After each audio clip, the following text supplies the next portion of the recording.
president, not the Ayatollah, who is the chief leader of Iran, but the president and the foreign minister. The foreign minister is probably in charge of what votes they take at the WHO for Iran. They were killed in a helicopter crash in the mountains during bad weather in Iran. And nobody knows what that is, but the Iranians were calling them martyrs. So the Iranians believe they were murdered.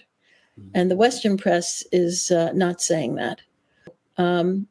Iran had signed a letter that 11 countries had signed back in September when they had a meeting at the UN about this. And Iran was one of 11 that said no. To put that in perspective for people, there's shades of John Magufuli, as people might remember, yes. The late Tanzanian president who back in 2020 was testing fruit and animals and I believe even engine oil at one point was being sent to the National Public Health Laboratory for testing for COVID-19 and being labeled with made up patient data. And it came back positive. Yes, this fruit has COVID-19. This engine oil has COVID-19, proving to the world the scam that was going on as it was happening. Ends up a few months later dead of a heart attack, I believe, was the official story. Right? He sort of disappeared for a long time, and he was no fool. I mean, this might have been a stunt, but he was a guy with a PhD in chemistry. Right. He was in his 50s. He was in good health, and he wound up dead. There is a potential message here for nations that are hesitant or don't want to sign or don't want to sign on to the new treaty. Maybe they shouldn't be advertising it ahead of time at any rate. But maybe that's the point, to make people fear what kind of reprisal might be coming for you. Not sort of in a general, a vague sense, but no, you personally. You're the leader of the country. You might be targeted as a result of your resistance to this.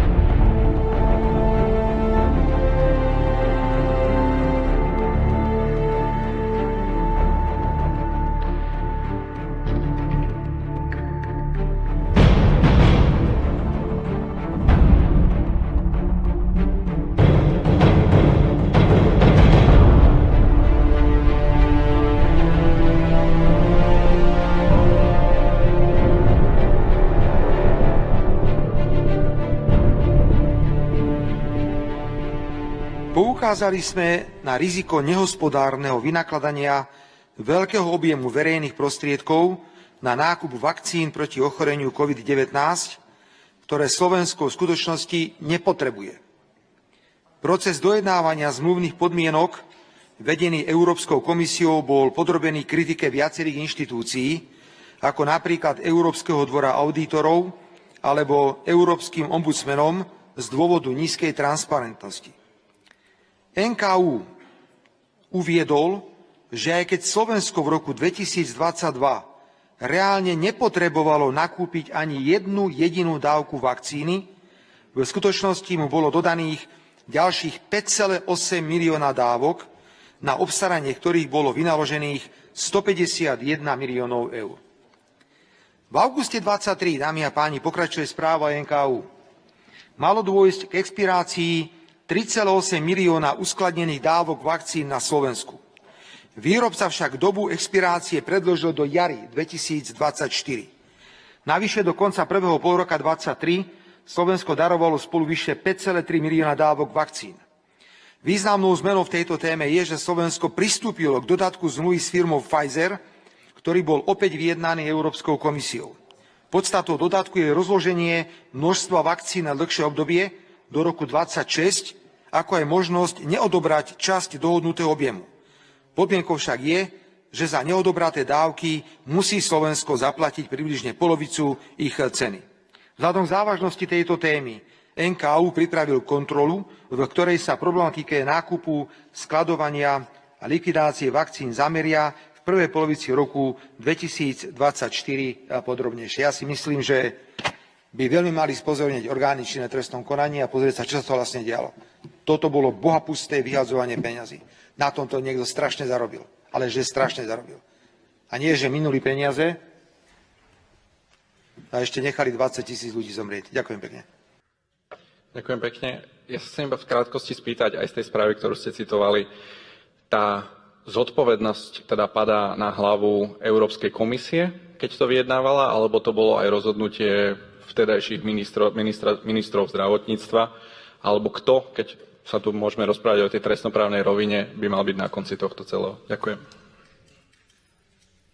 Bola dojednaná medzi Európskou komisiou a Pfizerom. Išlo o najväčší objem nákupu vakcín v histórii celej Európskej únie. Viete, s čím všetkým to bolo sprevádzané a že kto dnes je prešetrovaný európskymi prokurátorskými orgánmi. Toto všetko bude výsledkom správy, ktorú predloží pán splnomocnenec, kde chceme vidieť, aká vznikla pre Slovensko povinnosť. Mali sme to urobiť? Čo to je za nezmysel, že musíme do roku 2026 kupovať vakcíny, ktoré nepotrebujeme? Áno, nemusíme ich brať, ale za každú musíme zaplatiť polovičku. Tak za takúto zmluvu niekto musel zobrať pekný bakšiš. A na to nech sa pozrú orgány činné v trestnom konaní. My sme hovorili s pánom splnomocnencom, nedá sa sústrediť na všetky aspekty covidu. Prvé, čo sa musíme sústrediť, sú aspekty ekonomické, finančné a potom od toho môžeme odvíjať ďalšie kroky, čo sa udialo v období rokov 2021 až 2023. Kradli ako straky.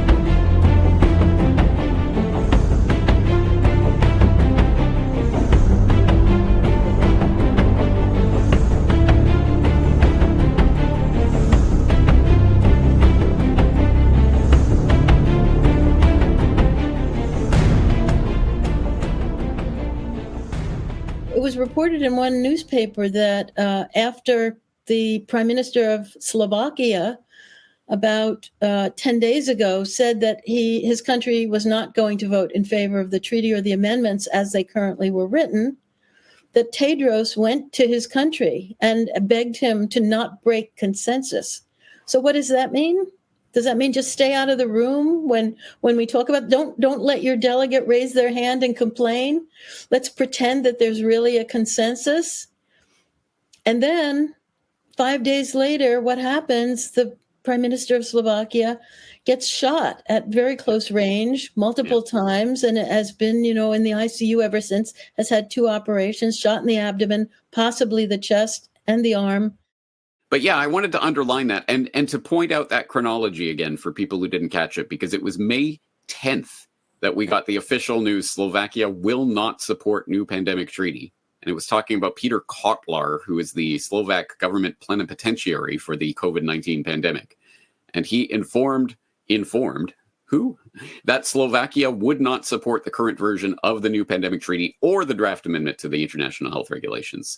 The health ministry of Slovakia noted that it would not support any documents weakening Slovakia's position as a sovereign state. Yay, right?